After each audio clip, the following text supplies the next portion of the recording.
Good morning, YouTube. Welcome back to another exciting episode of All About You. In today's video, I am going to be having a meta discussion. So this is going to be the first video that I really go in semi-depth, talking about how the format looks like and what to expect in the upcoming regionals held by ARG.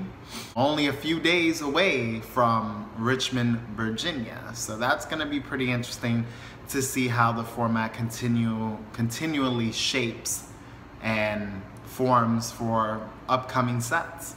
With that being said, right now we have a good variety of decks in this format. It's pretty cool that there is a little rock, paper, scissors thing going, which is not 100% true, but it does have an effect on a few deck types. So, for example, the Cell Leader with the Cell Chain. This deck is very strong. However, it has a very hard matchup against decks that can utilize cards like Cold Bloodlust. Reasons being, you are able to stop the strongest part of the deck, which is trying to go into Perfect Force Cell. So with that being stated, you are in a situation where you as the Cell player, you're not able to utilize your pieces, and when I'm referring to pieces, I'm talking about your Android cards that allow you to go into this chain. And because of that, it falls short in that matchup because androids don't get no combat boost like they would in the Android deck, Android 18 and 17. And they cost the amount that is printed. You know, each of your mid-size androids costs 3 energy to play, and your heavier hitters are 5 energy, which for their stats isn't the greatest. They can be utilized with the Cell Leader, but they don't hit that hard.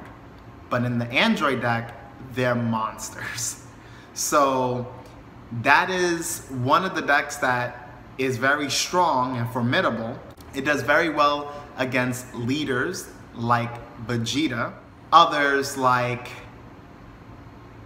decks that want to generate card advantage early. So it's very good against itself, which is the mirror.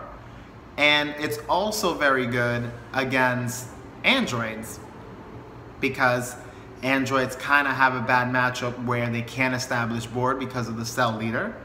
And they are also worried about getting their hand killed, which can be a problem in that matchup. So, you know, it's a very strong leader, but now we can basically say that there's a hard counter, and that hard counter is being played very heavily. Now, speaking of its weakness, let's talk about the Mecha Frieza leader.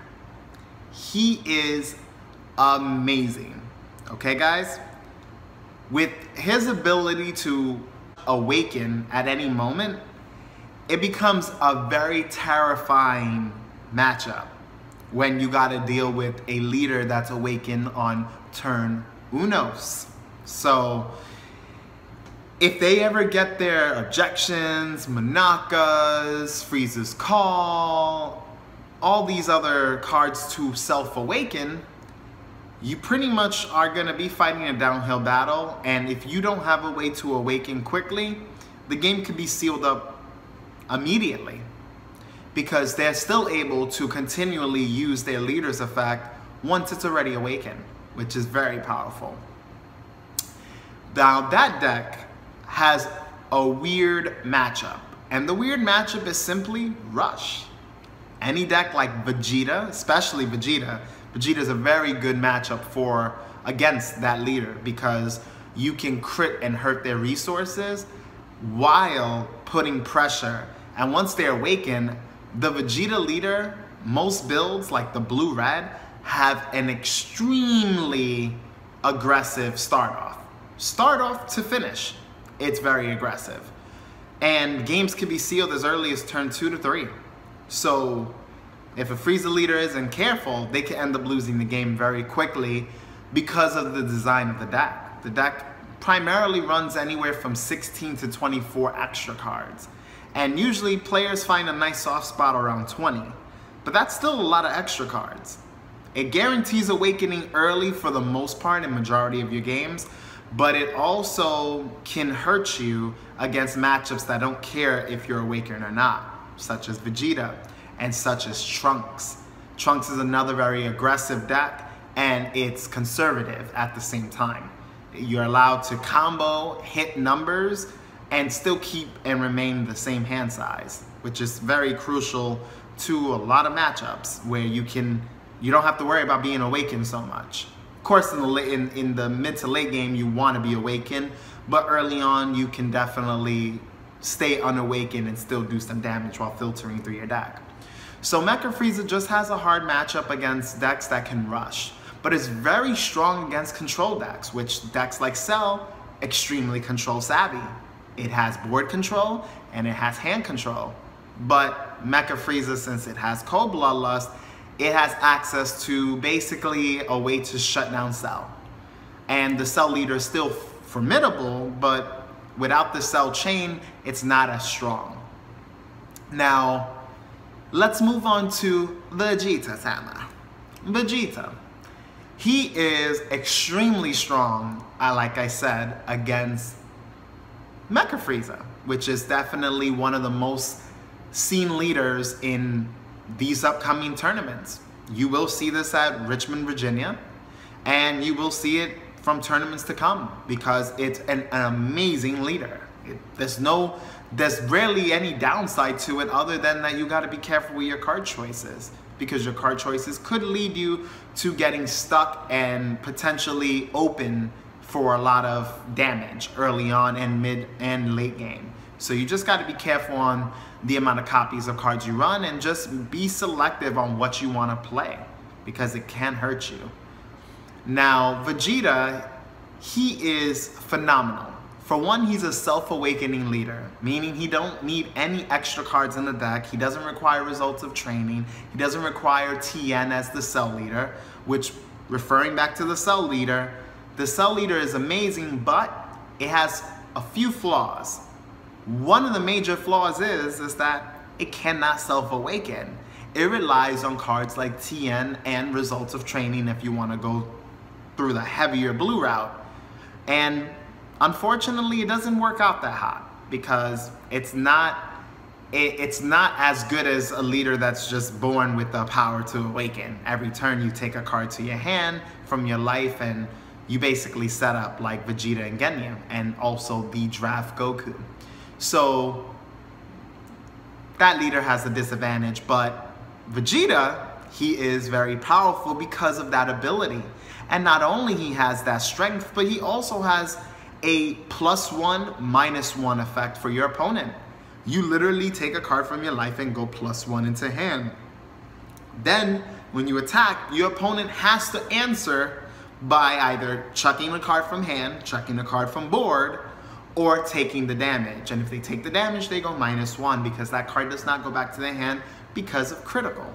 A leader having critical, guys, is critical, just to say the least. So Vegeta from set 1 being one of the most dominant leaders is still a very formidable foe in set 2.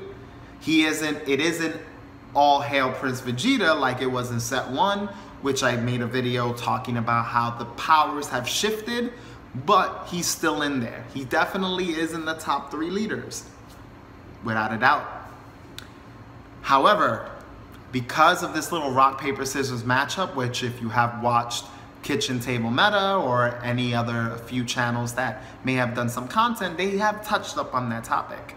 And the reality is that Vegeta falls short against Cell. If the Cell with the Cell chain or androids with the Cell chain, those are his weakest matchups, specifically Cell because it has more board control, but anything with the Cell chain, it dies hard.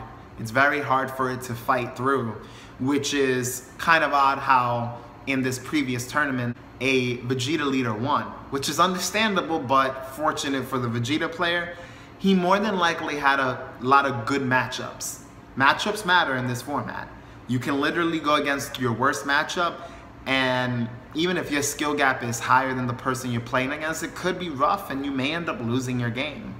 And that could prevent you from either topping or coming in higher placements. It is what it is. I had one of those moments and I ended up losing in top 32. It's not like it's completely a terrible matchup, but it is my weakest matchup when I played, and that was when I went against the Cell Chain. So, you know, if you don't have that bloodlust, if you don't have counters, it's very difficult. If you have the counters, then the deck is pretty easy to play against. Now, we have other rogue decks that are very powerful, such as the most common now, Starter Goku. Starter Goku, being able to untap energy, is amazing in this format because he does very well against Cell, the Cell Chain. He does very well against androids. He does very well against a lot of decks in this format because he's able to generate a lot of energy quickly, which allows you to put multiple threats on the board. It allows you to play a lot of low cost cards that can help you defend yourself until you're ready to use Results of Training. And even if you don't have Results of Training, you can take some hits to Self-Awaken because most decks want to aggro you. So either they play the stall game and you hit results, or they are aggressive and you still awaken and now you have a powerful leader once he's awakened. So it's a win-win, to be honest. And then he's the only leader in the game, really, that is consistently hitting a higher number than 15 right off the rip without having to combo. It's amazing. It's just absolutely amazing. But with all that being said, I don't want this video to be too long, guys. I am going to actually give you a little snippet of some of the future content that I spoke about in recent videos, and one of them will be an anime talk section of this channel. And what that simply means is that we're gonna have your favorite anime on this channel, such as Dragon Ball Super, which we're playing the card game, guys. Shows like My Hero Academia, One Punch Man, and many more to be featured on this channel. And all we will be doing is I will have most likely myself and some guests from time to time. I actually hope to get more people involved in this channel so we can see some new faces and we can have more discussions of the type of things you like. So what I would like you to do is leave a comment in the section below and just let me know what kind of anime videos you would like me to discuss. Recent episodes, recent manga chapters, anything, really. I just want to have a little bit more diversity on this channel. And I have a few people that I will be introducing. You are going to actually see in this clip right now. Hey guys, welcome to an awesome episode of All About You. I have a special guest. Hi, I'm Allie. And we are going to be discussing our first review for Dragon Ball Z. Of course, we all know that was one of the most iconic series, anime, manga. It was just an amazing story, and we're gonna talk about the Frieza saga because that's something that we all resonated with, right? Yeah, Frieza was the best. What made him the best, Allie? I mean, from a girl's perspective, for me, it was just he was so evil. I mean, I like the bad guys, but to me, Frieza was he had the best, how do you call it? The best, like, one-liners, the best, like, insults. He's just awesome. I mean, and his nail polish was just on point. Yeah, I definitely can agree. He definitely added a dynamic where you just, despite his gender, because that was kind of anonymous, I don't know what he really was. I think he was both. He's both. So transvestite, I guess. But he was still an infamous villain, and he set the bar high for a lot of characters in that series. He did. He helped. I felt like he helped raise the bar. I mean, like, yeah, there was Cell, but Cell just, I mean, Cell was evil. He was good in his own view, but I mean, Frieza really pushed them to like discover, like Goku, to discover who, like, you know, to discover that other part of being what it meant to be a Saiyan. So I think like Frieza was a very pivotal point of it. Definitely. Guys and girls, leave in the comment section below your favorite parts of this series, the Frieza saga specifically. All right, I hope you guys and girls enjoyed that video. It was very interesting to do a nice little collaboration with a friend that I met, and she will be featured on the channel a little bit more frequently, depending on how we can schedule things. So I want to thank you guys and girls for watching, and as always, this channel is all about you.